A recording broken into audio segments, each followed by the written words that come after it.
Welcome to Unity Longmont Spiritual Center on the 10th of July, 2022. We have Jenny Hooks as our speaker today and lead us in meditation, and Teresa Storch with her music. We'll start with Teresa. Okay. Can you hear my guitar too? Does all sound good? All right. Zoom settings to get everything going right.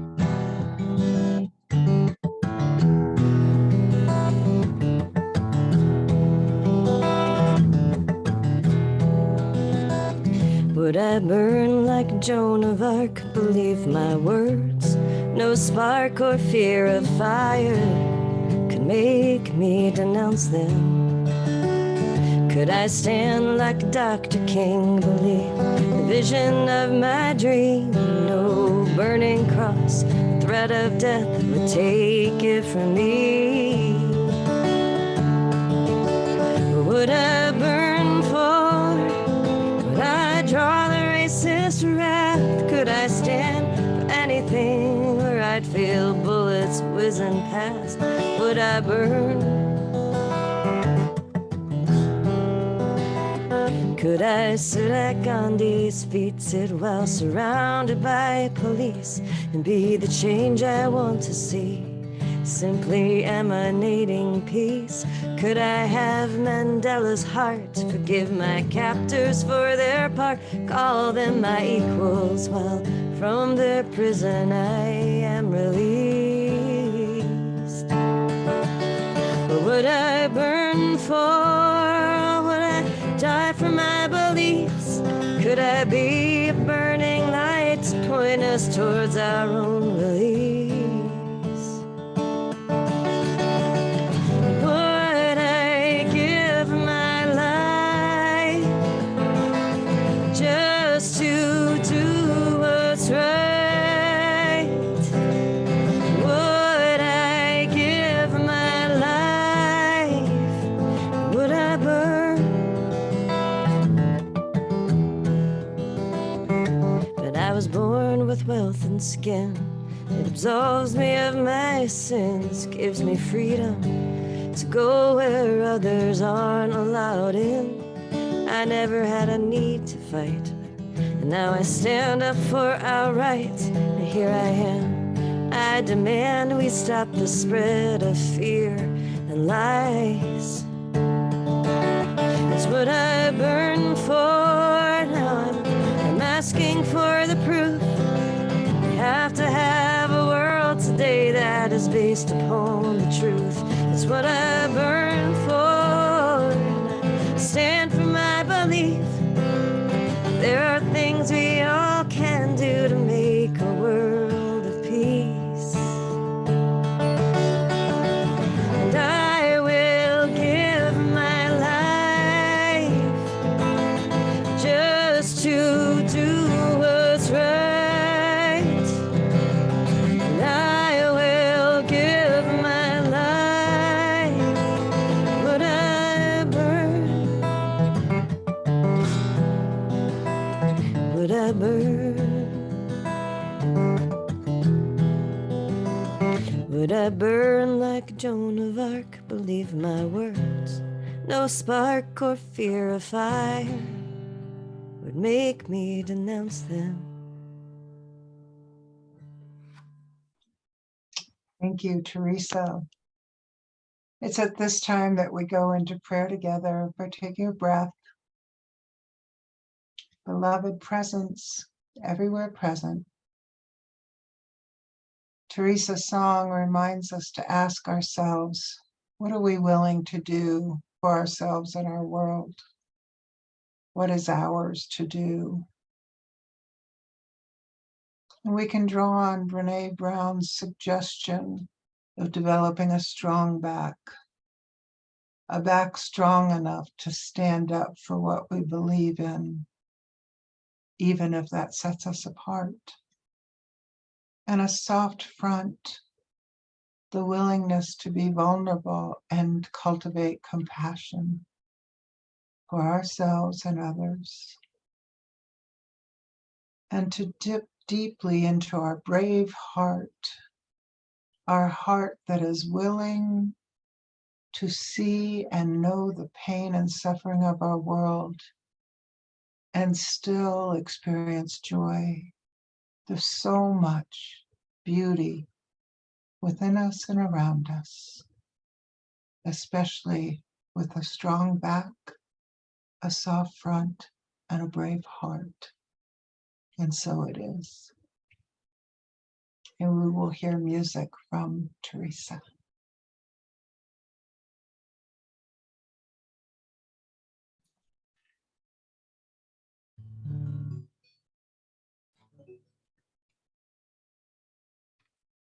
Jenny shared that her talk was about grace, and I thought of this song. And it sort of has to do with the soft front, I think.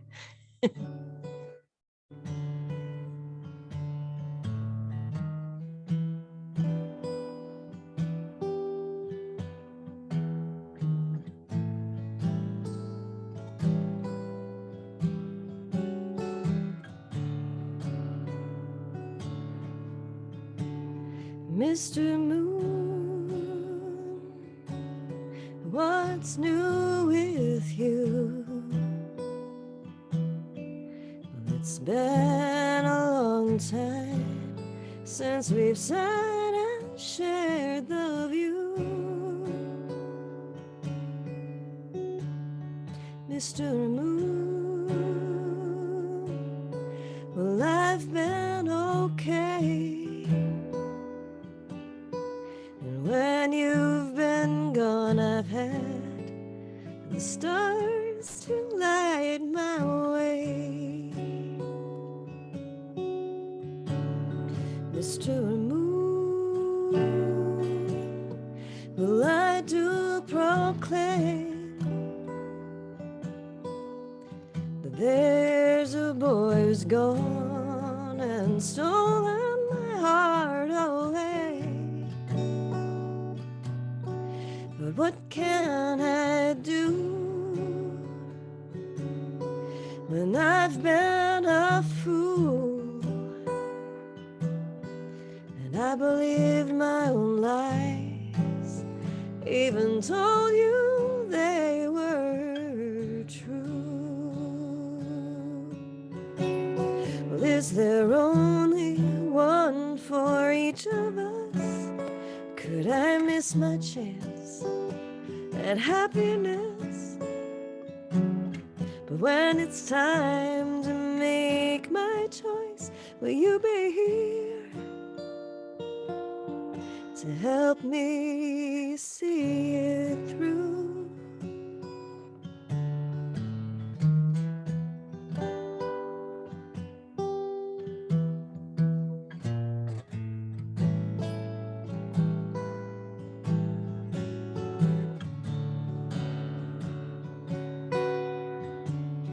Well, is there only one for each of us?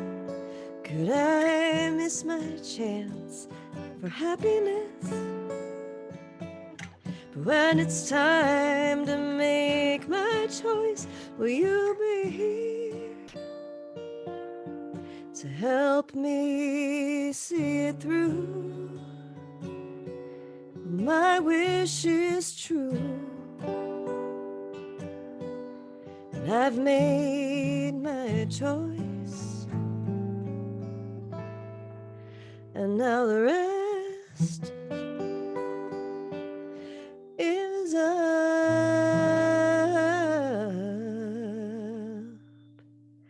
to you.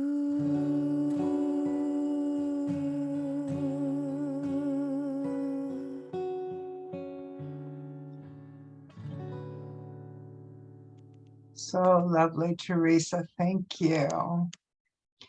Let us open our hearts and our minds to Jenny Hooks. And she will unmute herself. Thank you. Jai Gurudev, I honor the divine within each of you. That Jai Gurudev actually means victory to the guru within, the divine within you. And today's talk is on grace, and grace is present in our lives. And sometimes we just walk right past it and miss it. And other times we embrace it. And so I realized just today, grace stepped into my life. So KP is back from Germany, except for KP is never really in one place for very long. And at the moment, he's in Vermont running a marathon, which is beyond my understanding why someone would find that joyful. But anyway, he has several deities that he does puja to on a daily basis. And he asked me to care for his deities in his absence rather than taking them to Vermont. And one thing that he asked me to do was to chant the Lakshmi Gayatri mantra 3 times, twice a day to this deity. And I won't do it well, but I'll do my best to say it once in Sanskrit, and then I'll read you the translation. Om Mahadevacha Vidmahe Vishnu Panyacha Dhimahi Tano Lakshmi Prachodayate. Om, let me meditate on the greatest goddess. O wife of Lord Vishnu, give me higher intellect and let goddess Lakshmi illuminate my mind. And I thought, well, what a beautiful thing to be saying twice a day before I come to speak to you. And may the goddess Lakshmi illuminate my mind so that the words that come through this voice, through this body, are her words and her wisdom that I can share with you today. So, my life is very different than it was 2 months ago. Anya, Alex, Sasha, and KP have all moved in. And my once very quiet home is a place of busyness and activity. And I'm the only one with the car right now. So you could see how that would create some issues because I'm working full time. And when I'm not out in the community seeing kids, I'm supposed to be during the workday working from home. I gotta say, it's been a little bit of a challenge for me, and I'm a little bit behind on some paperwork. And last night we sat down, one of my brothers Alex is a very gifted soccer player. And one of my brothers paid for him to go to a soccer camp in Northern Colorado. And another brother bought him some soccer shoes and a new outfit for soccer camp. And I thought Anya would have her driver's license by this point, but does not. And now I have to figure out how to get Alex to camp at 9 o'clock on every day next week and pick him up by noon. And it's just this kind of chaos. Everything works out. It's just a little bit of a challenge figuring it out. But what for me I see is, how do I find that God-centered spirit within me? And how do I function from that place when I live alone and it's just me and I can chant or listen to a satsang as I cook dinner or I water my plants or whatever it is? Well, that's sort of because there's just so much going on. And at night when I would read or meditate, no, play sorry. We got to play sorry. And if we're not playing sorry, we're playing Uno. So it's just a whole different world and a new challenge for me to I say it and I read about it, but how do I practice keeping my heart focused on God, keeping my heart open and aware, and not get crazy with trying to figure out when I can do laundry because somebody's always using the washer. So it's just a new way of being and a new challenge. And thinking about this topic of grace, it said in here that God's grace comes to us all the time. And sometimes it comes to us through illness and adversity and transformation and all kinds of different ways. And I feel God's grace coming to me to teach me about having my mind and my heart focused on God, you know, in the middle of whatever's going on. And I will say, I believe that it keeps my blood pressure and my pulse lower, because when I am feeling like the chaos and I think about God and all of God's creation that surrounds me, and then one of the kids says something silly, you know, then I just laugh and I realize it's the divine within them communicating with the divine within me. And children especially are so aware when the heart is open, they're drawn to that. And I think this 9-year-old Alex is going to live with me forever at this point, because he's so happy here. And his mom said to me, like the third day they were here, she said, I can't believe it. She said, he hasn't slept well for months and months because of all the bombing. And he goes to bed, no problem, and he sleeps through the night. And she said, but he barely knows you. And this is all strange to him, this house. And I thought, you know, the energy of a house where somebody meditates and focuses on the divine, I think he just took in that energy that are now in these walls and in the beds and in the furniture. And we have such a good time together. And it's been beautiful. And we think that we're in charge of things and that we make decisions and we make things happen. But this was not a well thought out decision on my part. A friend asked me if I would help support the family and they were going to live with him.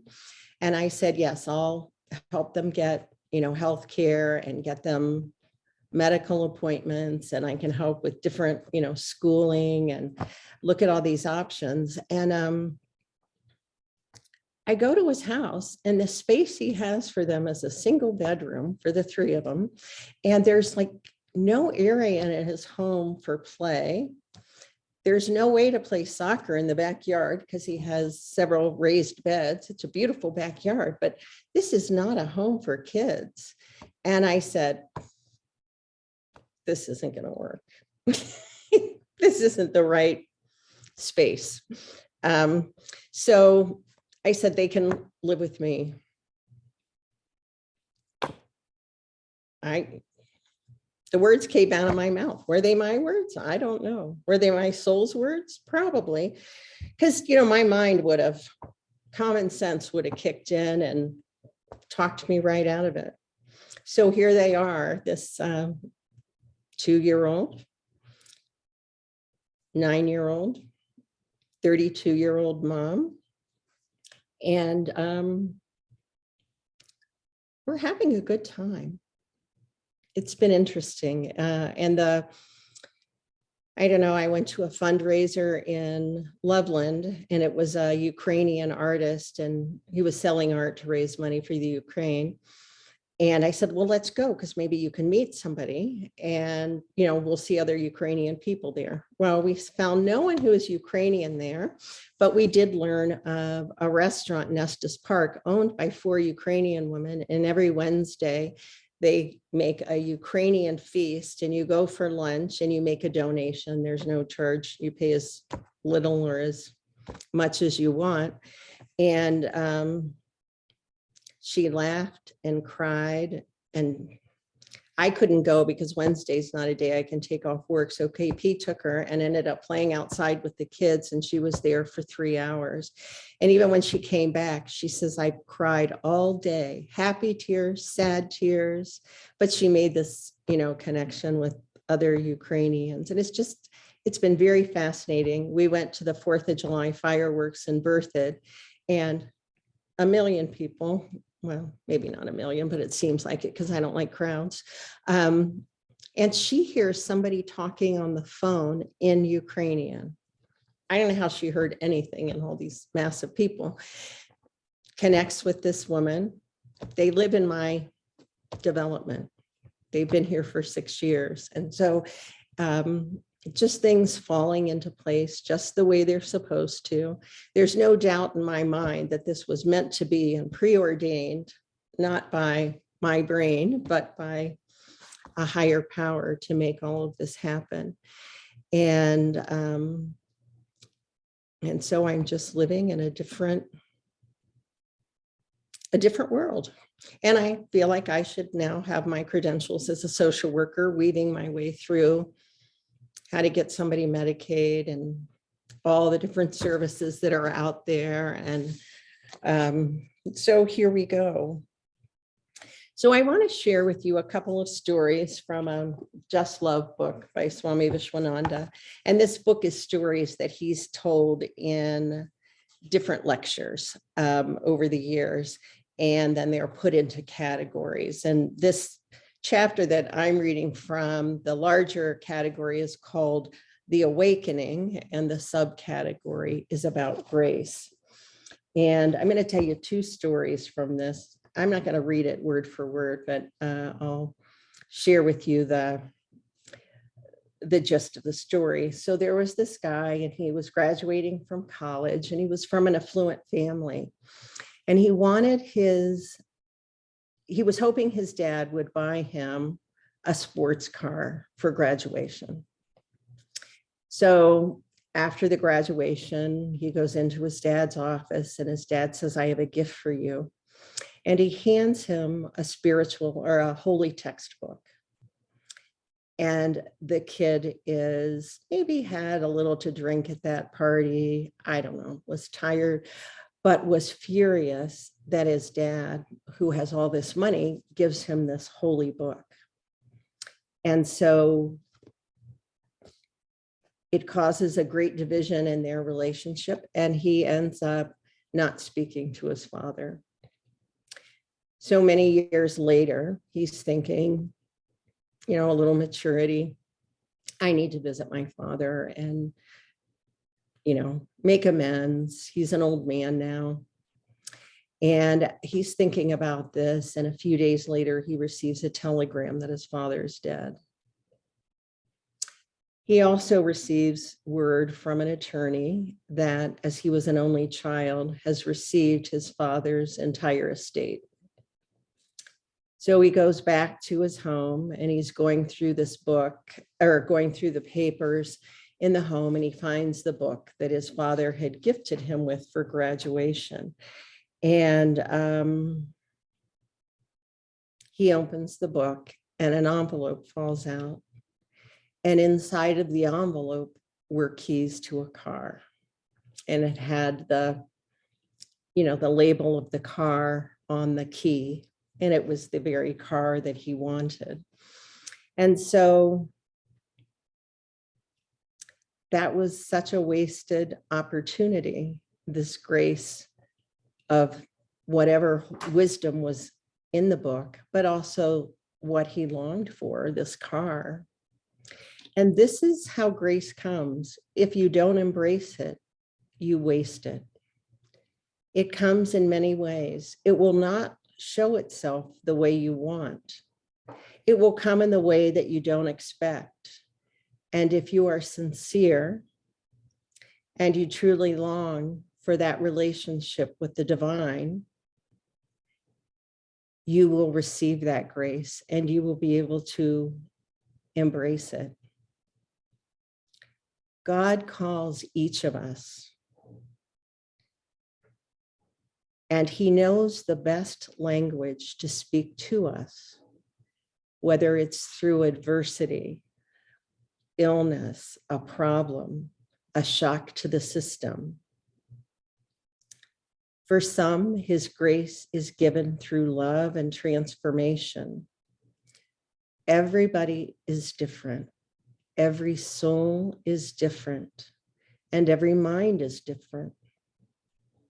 And so God, just the way he gives us the physical body that we need to grow and that has many lessons to teach us, so his grace comes in many different forms, specific to exactly what we need to grow in that relationship. And I want to share a second story with you about grace. There was a traveler who was traveling on a dirt road, and it was a very hot day, a lot like yesterday, and how today may turn out to be as well. And he came upon a fountain, and on it was written, a handwritten sign, "Drink and quench your thirst." So the man drank, and he was very happy, and he felt much better. And he carried on walking. And as he was walking, he saw a tree, and under there was a bench where it was written, "Please sit and rest a little bit." And so the man sat and rested. And next to the bench, there was a basket full of apples, and it was written, "Take and enjoy the sweetness of these fruits." And he was very happy to take in some food and to feel better and to rest and be recharged to continue his traveling. And he was praising God, saying, "Blessed is the person who has given this to me, because I was thirsty. He has given me water, and now I am hungry, and I've been given fruit, and I was tired, and you provided a place of rest for me." And he carried on walking, and there was joy in his heart. And then he saw a small hut with an elderly gentleman sitting outside. And he looked at that man, and he knew in his heart that it was the man who had placed the sign at the fountain, by the fruit, by the bench. And the man said, "I want to thank you for the blessing, for the grace you have given me to drink the water and to make this path so beautiful for me to walk today. I am sure it was you who did all of this." And the old man laughingly said, "Praise be to God. What I have done was only to share God's blessings. God has given us plenty of everything. It was God, it was Mahalakshmi, who has given us water and fruit and shade and rest. What I have done was only to share what God has given me."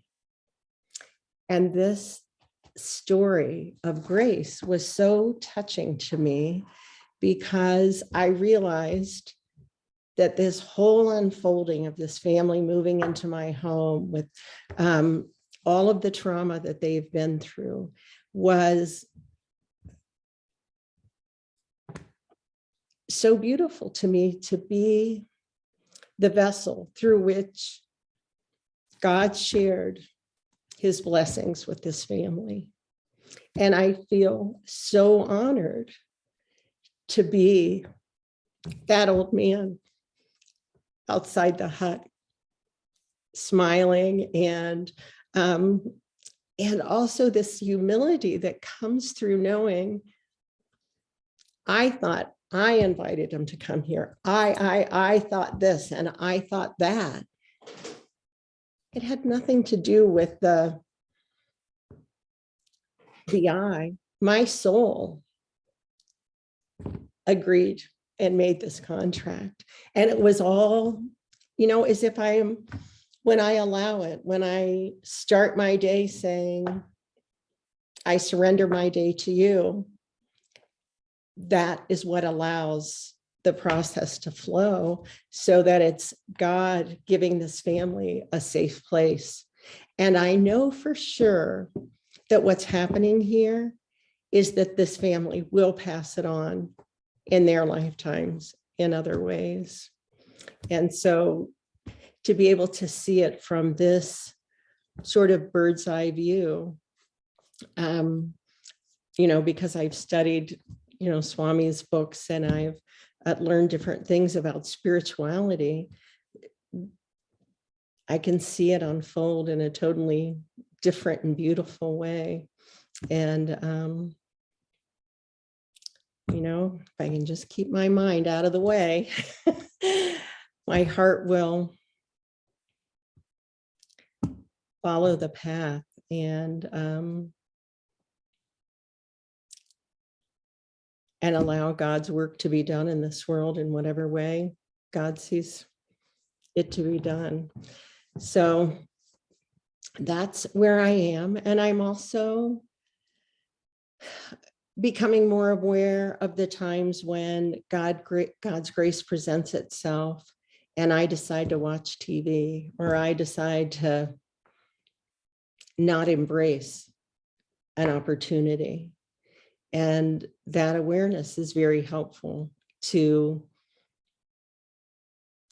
even if I don't do it right in the moment, if I'm aware of a choice that I'm making to not listen to my heart, over time, just that awareness brings me closer to making more decisions of listening to what my gut is telling me to do and listening to what my heart is telling me to do instead of what my mind feels like doing. And so this has been such a beautiful opportunity for personal growth in the busyness of my days and of my life. So I want to go into the meditation, but I want to read a couple of things to you before I do. You all know that I love the poetry of Rumi and have shared it with you from time to time. But Rumi was a legendary Sufi mystic and saint, yearning for union with God through the study of the Quran. He was a very influential poet and from the 13th century, and we're still talking about him, so I guess that makes him pretty influential. But his teachings encouraged tolerance, peace, and compassion, and most of all, love for that which is greater than ourselves, yet most dear to us, God. So I'm going to read a quote that I just want you to resonate with as we go into the meditation. There is a life force within your soul. Seek that life force. There is a gem in the mountain of your body. Seek that mine. O traveler, if you are in search of that, don't look outside. Look inside yourself and seek that. So in the most recent bulletin, the mission statement read, "We experience deep spiritual truth by courageously acknowledging God in all." And so I want to remind us that we can't meet God outside without meeting God inside. And once you have met God and your heart has revealed its true self, then you will see the divine in everybody. You will meet God in his creation. And so as you're ready, just begin to settle into meditation. Your feet on the floor. Taking a deep breath in and surrender your breath. Another deep breath in and surrender your breath. Soften your eyes and allow them to close if that feels comfortable.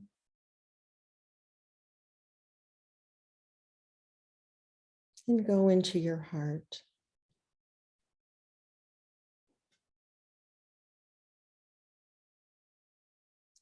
See that light, the whirling dervish of Rumi inside of your heart.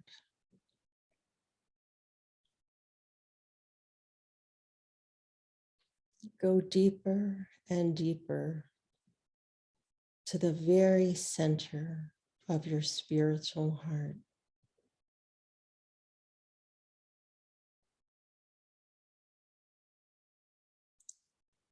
Feel the calm,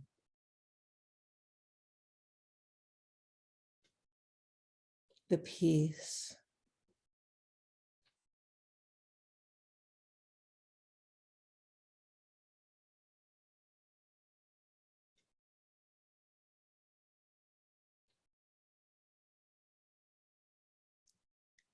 in the center of your heart is where there is true faith. There is no doubt. There is no fear.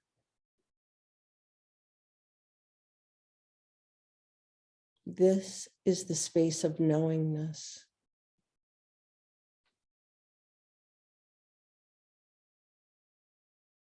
The space where no matter what is happening around you, all is well.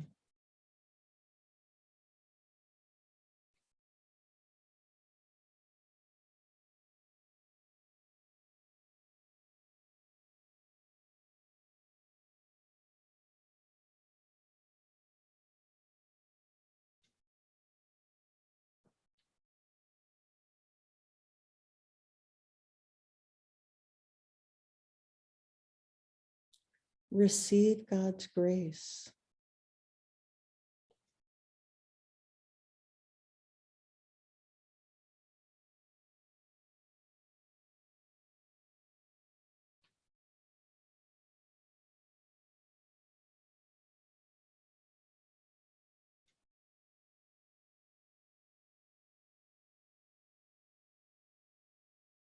See yourself sitting at the feet of the Lord.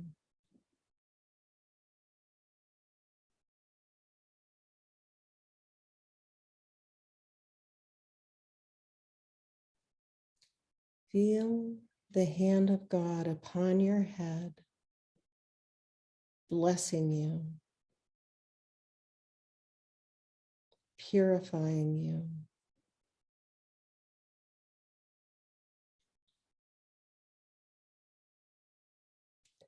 Know that as much as you long for God, God longs more for you. Every step that you take to become closer to the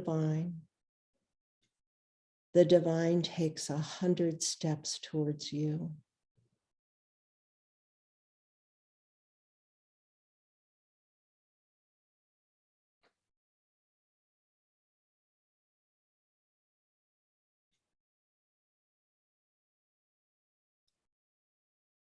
Long for his presence.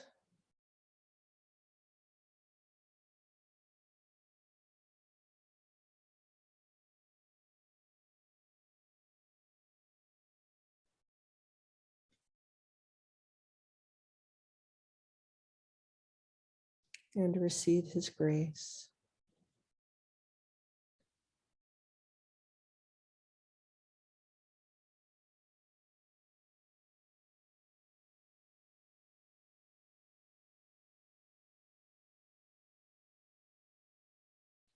Find this space every day. Go into your heart and search for the divine, going deep and deeper still into your heart.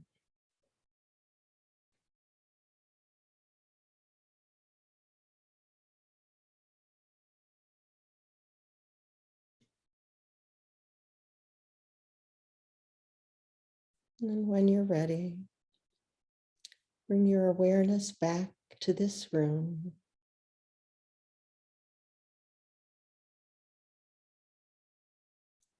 And know that all is well. And so it is. Thank you, Jenny, for grace, serenity, and spaciousness. And we will hear from Teresa.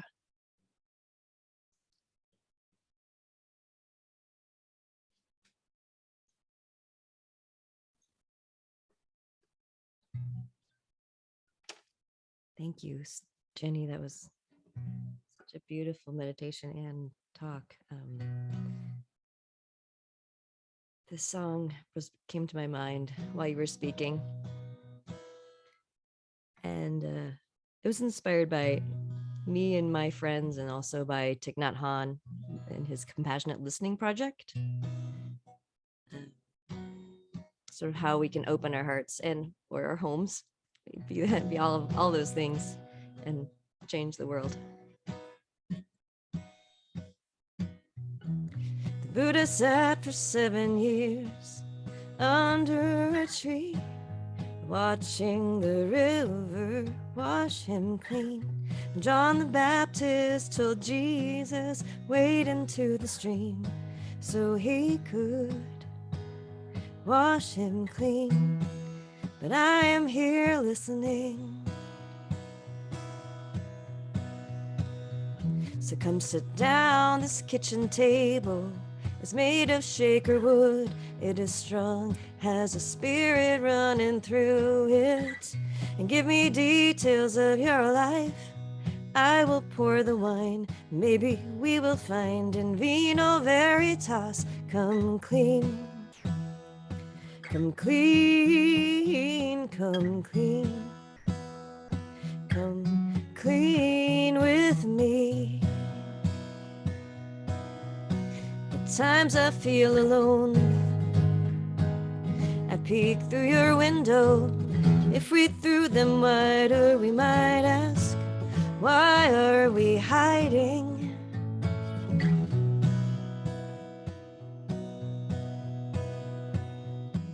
The Buddha had a wife and child. He lived a life of luxury. Jesus knew a woman, defended thugs and thieves. You have lived and loved your way. You've made your own mistakes, but who am I to judge? I've lived the same way. Come clean, come clean, come clean, come clean with me. At times I feel alone, I peek through your window, and if we threw them wider, we might ask, why are we fighting?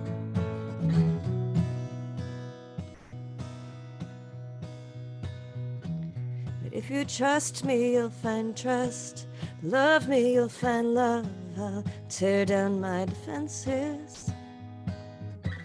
It doesn't matter if we're friends, enemies, lovers, or countries.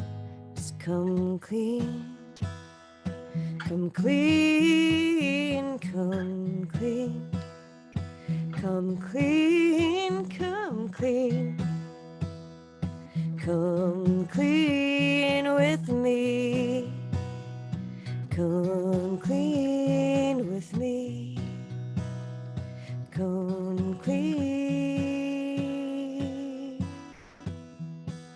with me.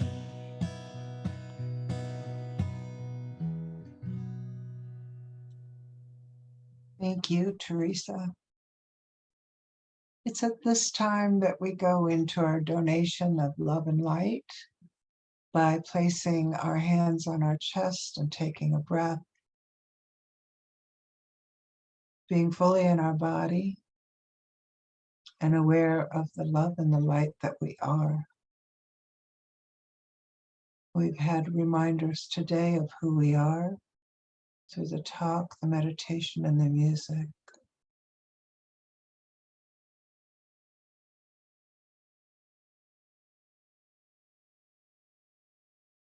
We may be aware of how we vibrate, of how vibrant we are. And we simply choose to open up and let it be shared.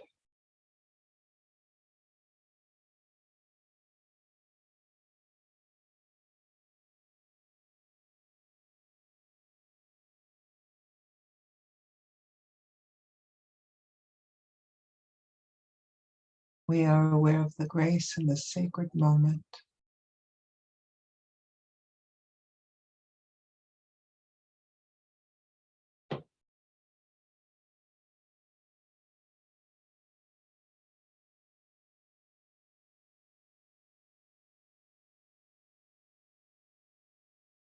Knowing we can share this grace, this light, this love at any time. Right now, we say thank you. And so it is. And we will finish music. Teresa.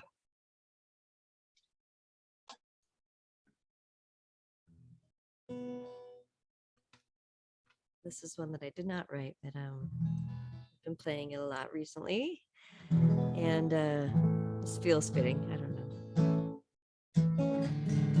Feel free to sing if you know it. You might. It's from the 80s.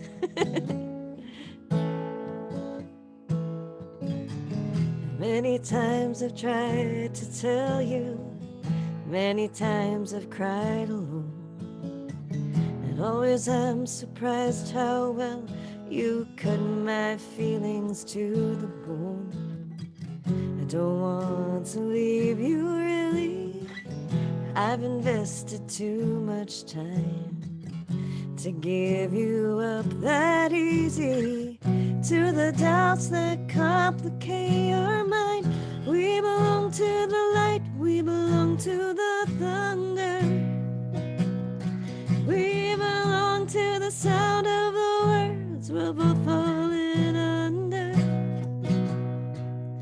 And whatever we deny or embrace, for worse or for better, we belong, we belong, we belong together. And maybe it's a sign of weakness when I don't know what to say. Maybe I just couldn't know what to do with my strength anyway. Have we become a habit? Do we distort the facts? Now there's no looking forward, now there's no turning back. Then we say we belong to the light, we belong to the thunder. We belong to the sound of the words we're both falling under. And whatever we deny or embrace, for worse or for better, we belong, we belong, we belong together.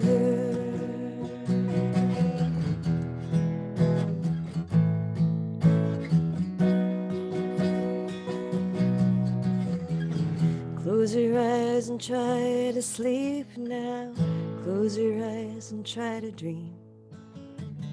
Clear your mind and do your best to try and wipe the palate clean. We can't begin to notice how much we really care. I hear your voice inside me, and I see your face everywhere. Still we say we belong to the light, we belong to the thunder. We belong to the sound of the words we're both falling under. And whatever we deny or embrace, for worse or for better, we belong, we